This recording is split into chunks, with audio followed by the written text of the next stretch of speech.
and welcome to The Debrief. Now, NC The Debrief brings Africa's social stories into focus through analysis and perspectives every week. With our guests, we dissect the pressing issues and look out for angles and opinions that are not in the mainstream. I'm Tolu Adeleru Balogo. Now, today we're looking at a very hot button topic across the continent. We're talking contraceptive use in Africa.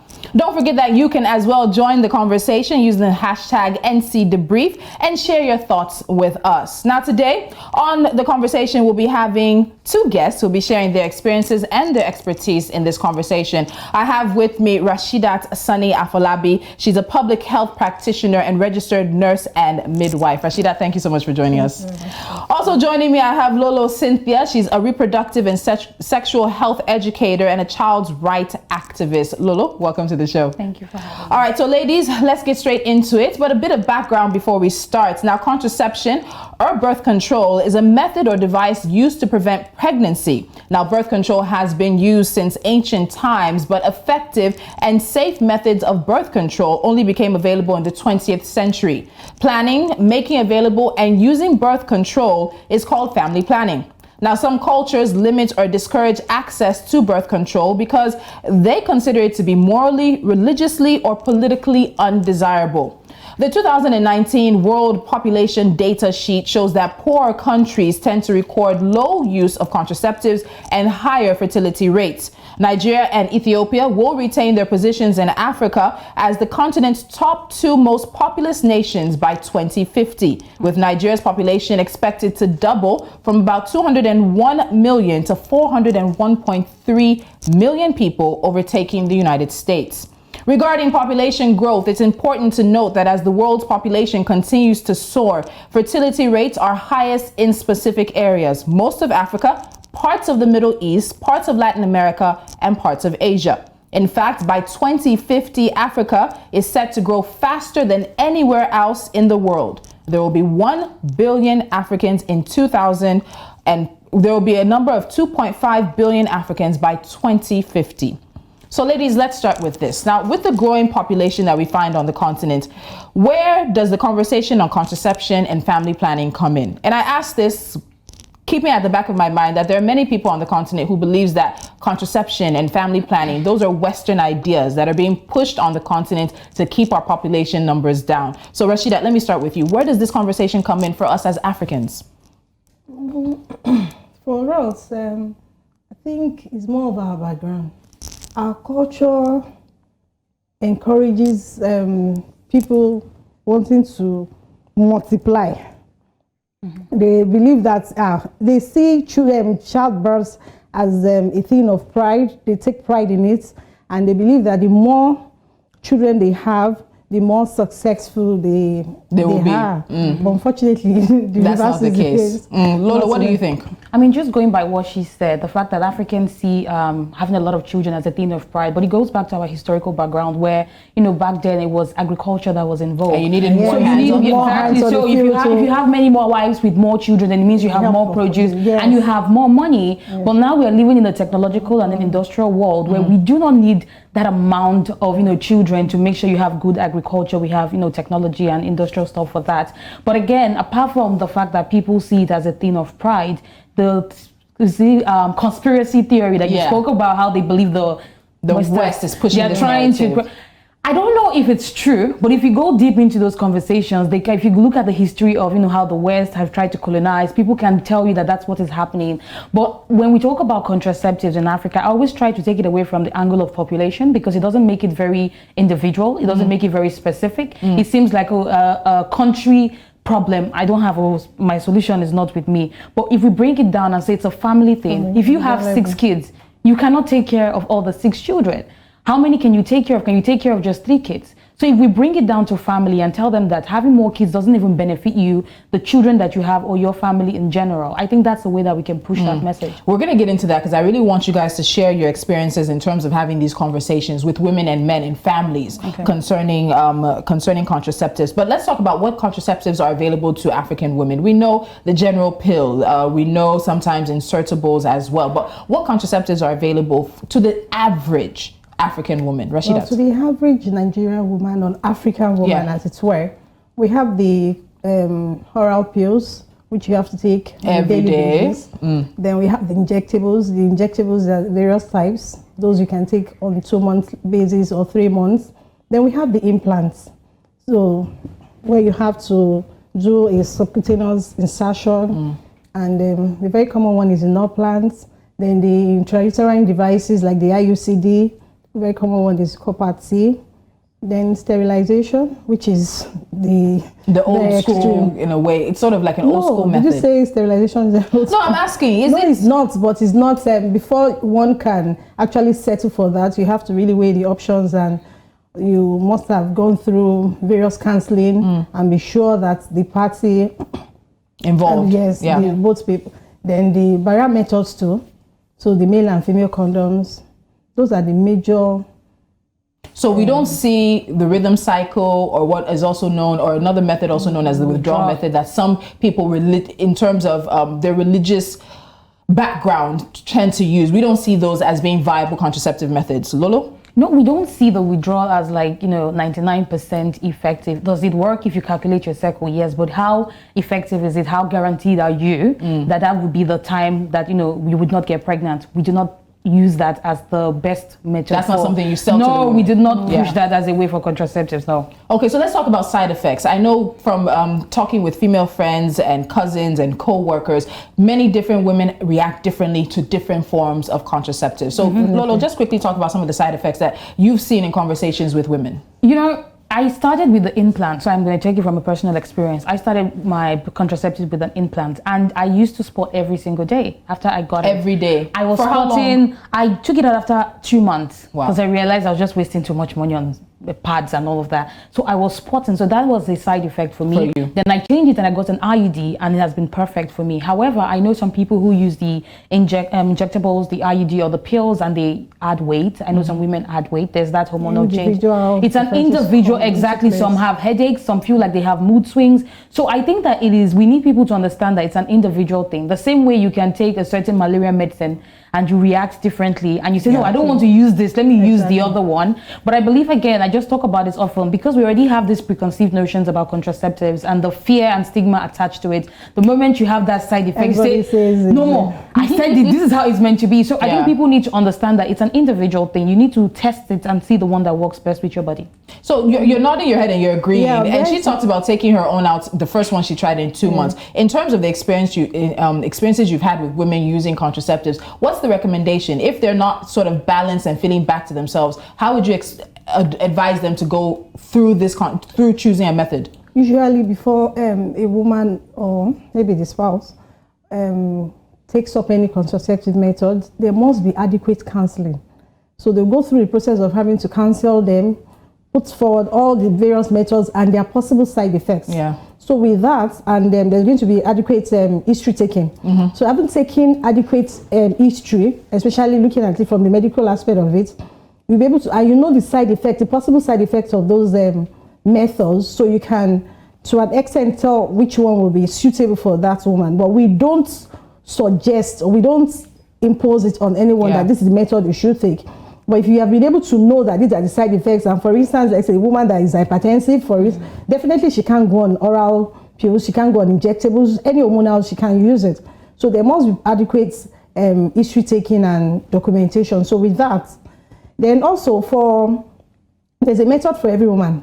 So you can see, like what she said, the fact that she used one and she had some undesirable effects, usually we prefer to use undesirable effects rather than side effects. Okay. So if that one doesn't work, she can always change to another method.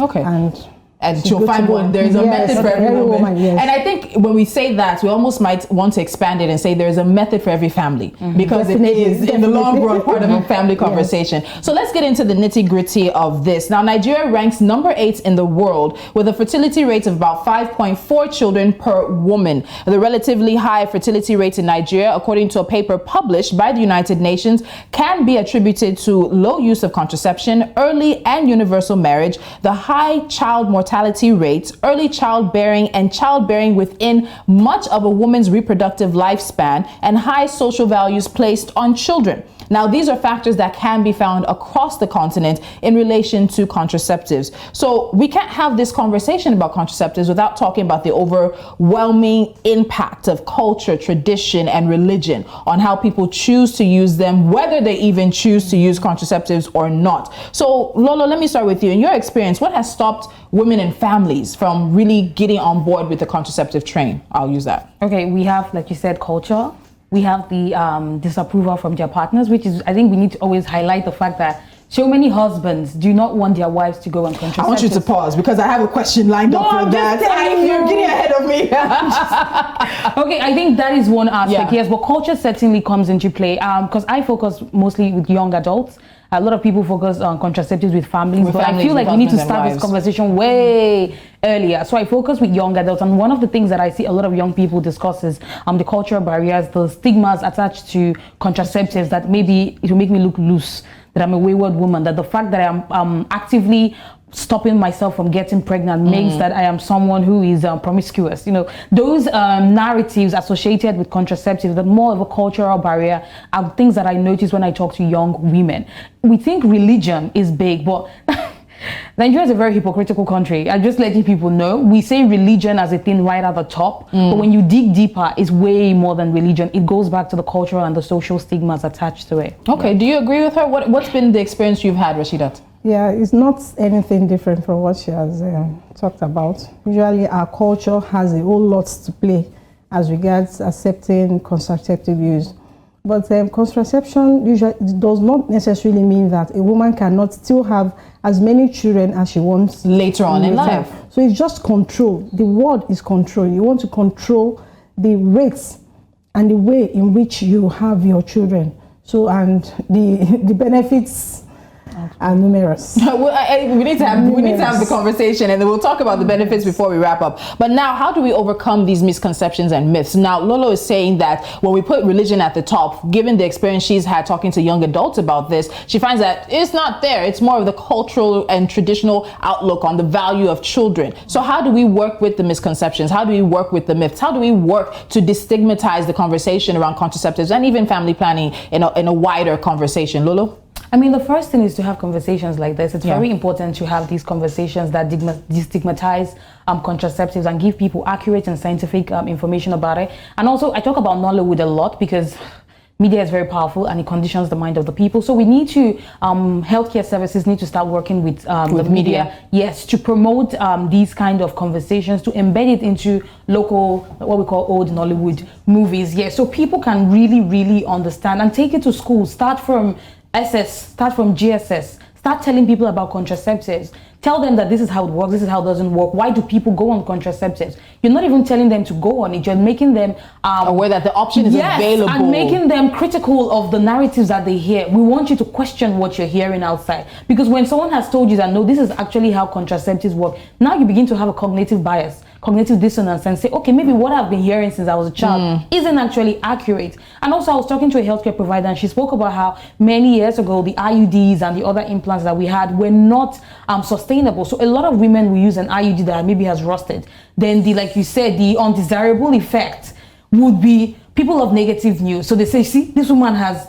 So we need to counter that with another narrative to let people know that it is important and it's a normal conversation. It's not something that should be hidden or had in the corner. Exactly. Rashida, do you agree with her? Yes, you mentioned something about rusted IUDs. Yeah. Well, the interesting part is that contraceptives generally, especially in public or government institutions, yes, are absolutely free. So definitely, if it's free, there's accessibility, there's affordability. So the idea of even using a rusted or expired product does not come into play. And the idea of, oh, I don't have money that I'm going to have to pay the next time I'm going, doesn't come into play.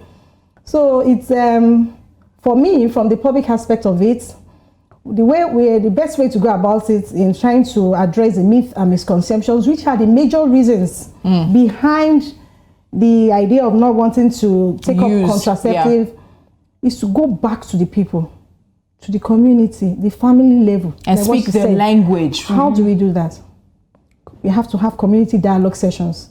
We have to dialogue with the people. Okay, you guys are both, you've gotten ahead of me on the conversation. Sorry, As to the men, you're getting ahead of me as to how we change the narrative, and we'll get into all of that right now. So we're gonna go on a quick timeout, but when we come back on NC Debrief, the very first thing we're talking about is men, the involvement and the role of men in contraception, whether they're holding their wives back and telling their wives not to use it, or whether men themselves are seeing themselves as valuable parts of this conversation for their whole family and even for their nation. We'll get into that conversation when we come back. Stay with us.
Thank you so much for staying with us. This is still the NC Debrief, and our conversation is on contraceptive use in Africa. And as I promised right before the break, we're getting into how men need to be involved. Now, there's an interesting Facebook, Twitter post, social media post that's been going around, and we're quickly going to put it up on the screen. And basically, I'll read out what it says. It says, one man can impregnate 9 women every day for 9 months. That's about 2,430 pregnancies. One woman can only get pregnant once within 9 months, even if she beds 9 men every day within 9 months. That's only 1 pregnancy. So clearly, society is placing the birth control responsibilities on the wrong gender. Science is busy making pills and hormone altering devices for the wrong person. The culprit is known and on the loose.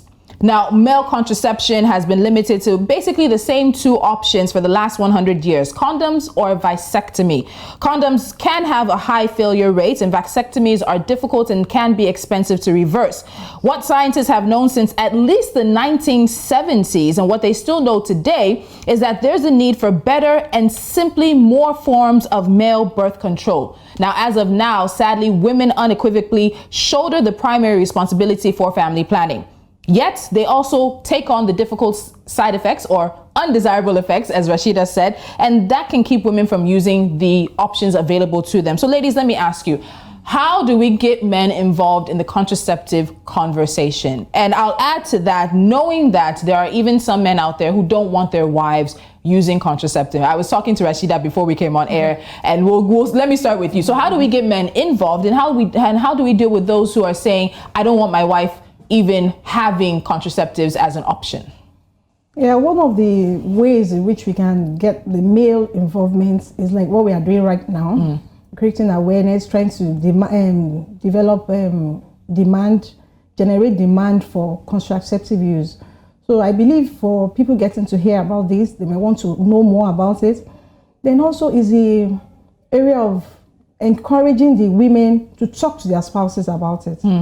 So talking to the spouses about it, they can even go to the facilities to get to meet with the health care provider who will take his or her time to educate them further as regards the various methods available and the reason for the woman to have the family planning method. Even the men, like what you said, that was a very nice tweet there.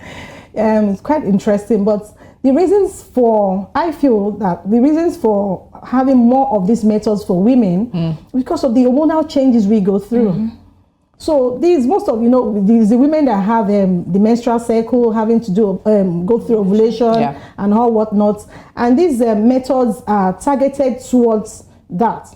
Like for instance, the IUD is just a barrier method in its own way, but inserted into the uterus. Uterus. So the hormonals, injectables, and the oral pills, those ones are targeted towards ovulation. So when there's no ovulation, there can't be conception. Yeah. So with that, the men need to understand the process. They need to understand the way it works and give the women the adequate supports they need. Now, I know that science is working on a gel for men. Science is working on pills for men as well. Injectable vasectomy, there's something around that as well, something that can be removed. So there is a lot of work, but we've heard in reports that during some of the studies, men have complained about the side effects. And these are side effects that women have been experiencing for years. So I want to take you back, because off air before we started the show, you were I asked you about women who want family planning or contraceptive methods, but their husbands don't want. And in a lot of Nollywood movies, Lolo mentioned Nollywood, you'll see that the health practitioner will tell the woman to go back and bring her husband. That if the two of them are not in agreement, they won't give her the contraceptive method. And then you have situations where women even sneak to healthcare providers in order to get these things. How do we address that issue when women feel like this is something they want for themselves and their family, but they have a husband at home who's saying, no, this is not it. And you may have a healthcare provider who's saying your husband needs to be involved. It's rather interesting. Usually, if you have such clients come up, for a woman to have come up that she wants to take a method, she must have reason for that. So first, you want to know how many children does she have, why does she want to delay?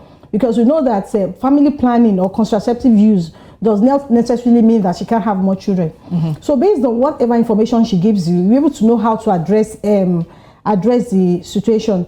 Then in terms of telling the husband or the spouse to come, if the man insists that he doesn't want to come. So imagine a woman that had miscarriages or she has 5 children. Has 5 children. Threatened, maybe she had an ectopic pregnancy, she's well over 40 years old, and she has other issues which are health related. She knows that there's no other woman that can take care of her children the way she will. And we know that one of the indices for a nation's productivity has to do with maternal and child health, which is what we are looking at. We're looking at safe motherhood. And particularly Nigeria has one of the worst maternity rates. In the area of looking at safe motherhood, she's informed. So I wouldn't buy into that health worker who says that she must bring the spouse. So if the woman comes and you know that this thing has its own health implications, so it's best to give, and she's not a baby anyway, she's an adult. So why would you insist that the husband should come? Even in some cases where we have some sensitive issues like HIV and other, it's in as much as we are trained that we shouldn't disclose, which we don't for any reason, even to the spouse, but not in the area of contraceptive use. Okay, Lolo, let me come to you. And I know we did a poll earlier asking Nigerians, asking Africans their thoughts on this and in terms of who should be responsible for contraceptive use. And you'll see hopefully on the screen how people voted. But in terms of this conversation with the men and the women as well, we see that should men be encouraged to use contraceptives? Overwhelming said 76% said yes, they should. 12% say no, they shouldn't. And 12% said maybe. It's a conversation that has to be ongoing for the continent. How do we address that area? Okay, I believe that men should definitely be encouraged to go on contraceptives when we're talking about it from a family aspect or from a long-term relationship where they're having unprotected sex. However, because I am a feminist, I'm just going to dig this in there. And women empowerment, I honestly believe that this is something that women should take control over. It's their sole decision. To put that responsibility on another man is quite irresponsible, except you guys are in that situation where it's a family and you guys have had a conversation that by the time we've had 2 or 3, 4 kids, you're going to go on a vasectomy because I can't keep putting my body through that hormonal change. But as young women, like I said, my audience are young women and teenagers. I always tell them that this is a responsibility for themselves. You're not going on contraceptives because of your boyfriend or because of your husband. You're going on contraceptives because you know that this is what is best for you as a woman. But even in the way that we want to encourage the men to get into this conversation, just like you said, going into the community because of sexism and the way the world works, we know that men listen to men more than they listen to women. So we want to always go there and speak to the community leaders, the gatekeepers, whether it's the pastor. We want them to talk about this in church because the men in church would listen to their pastor. Maybe it's the imam, maybe it's the chief in the community. Okay. So we want to always get those community leaders to have these conversations to encourage the men to get into it, because when they see that another man is doing it, then it reduces, like I said, it goes back to the social stigma. It reduces the burden that the man faces when he feels like his wife going on contraceptives makes her reflect, lose, or even a reflection on him. Exactly. Okay, let me also ask, and I'm going to need you guys to answer quickly. Another poll that we took on Twitter was asking at what age we thought, or Africans thought, that people and young children or young adults should be taught about contraceptives. So we had from age 12, 50%, from age 15, 23%, from age 18, 27%, and from age 21, 0%. Rashida, what age do you think, particularly for contraception, even though that falls under a wider conversation on sex education and family planning, at what age do you think we should have the contraceptive talk with our kids? If it's for contraception, I think from 15. From 15. But Lolo? if it's I know you're gonna go controversial. Yeah, if it's okay. That was why I said if. Okay. If it was strictly to this. contraceptives, yes. But if you're looking at it on the broader aspect of it, sex education or whatnot, by 12. So definitely when you're talking about sex education, you will have to talk about contraceptive use. Yes, so you stage it out. Yeah. Ladies, there's never enough time. The debrief always feels like we're packing so much into a 30-minute conversation. And as we're wrapping up now, it has to be about the benefits and what we need to do. So Lolo, let's talk about benefits and what we need to do. I need that as quickly as possible. Well, the first thing is that for young women who decide to go on contraceptive, it gives you power over your life, because getting pregnant and not wanting that pregnancy is something that can disrupt your life as a woman. And it also allows you to make better decisions, whether for your future as well, for your career, for your work, and for the economy. And we're talking about it. Okay, let's have. I'm so sorry. I apologize. Yes, for the benefits from the public aspect of it, you are looking at reduced cases of unsafe abortions, maternal death, and also transmission of sexually transmitted infections. Okay. So what can we do differently? One sentence. One sentence. Community engagement. All right, it was even 2 words, not even one sentence. Ladies, thank you so much. Lolo and Rashida, thank you so much for sharing your expertise and your thoughts on this, the contraceptive use in Africa. They will be sharing a bit more behind the scenes, so you can go to our Twitter feed, our Instagram, and our Facebook, and you'll see some behind the scenes footage from Lolo as well as Rashida. That is on @News Central TV. But in the meantime, I'll leave us with this. By 2050, there's expected to be 2.5 billion Africans.